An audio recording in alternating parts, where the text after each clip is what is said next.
Katerina merr në duar zemrën e Eminem. Kush është vajza shqiptare që ka çmendur reperin? Katerina Malota, stilistja dhe grimerja me origjinë shqiptare, pothuhet se i ka vjedhur zemrën në reperit Eminem. Bukuroshja bjonde, e cila jeton prej vitesh në Birmingham, Michigan, po lakohet gjere gjatë nga mediat e huaja dhe po flitet se i prej kohësh është duke shijuar një romans me 53 vjeçarin. Historia mes tyre mund të themi me plot gojën që është si ato historit nëpër filmat amerikan. Katerina prej vitesh është kujdesur për flokët e Eminem në klipet e tij dhe me sa duket tani do të kujdeset edhe për zemrën e këngëtarit. Deri më tani nuk ka asnjë foto apo reagim nga të zotë e punës, por ashtu si edhe një shprehje urtë thot, ku ka zë nuk është pa gjë.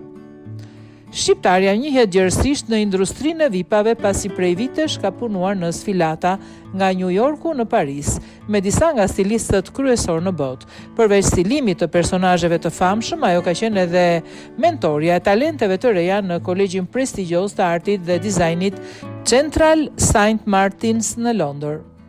Qasja e saj inovative ndaj bukurisë ka fituar njohje në revistat kryesore të modës përfshirë Allure. Kur nuk udhëton për projekte me personazh të famshëm, Malota e ndan kohën e saj midis klientëve në Birmingham, Michigan, Miami dhe New York. Ajo gjithashtu ka bashkëpunuar me artistë të mëdhenj si Snoop Dogg, Rockin' Tick dhe 50 Cent.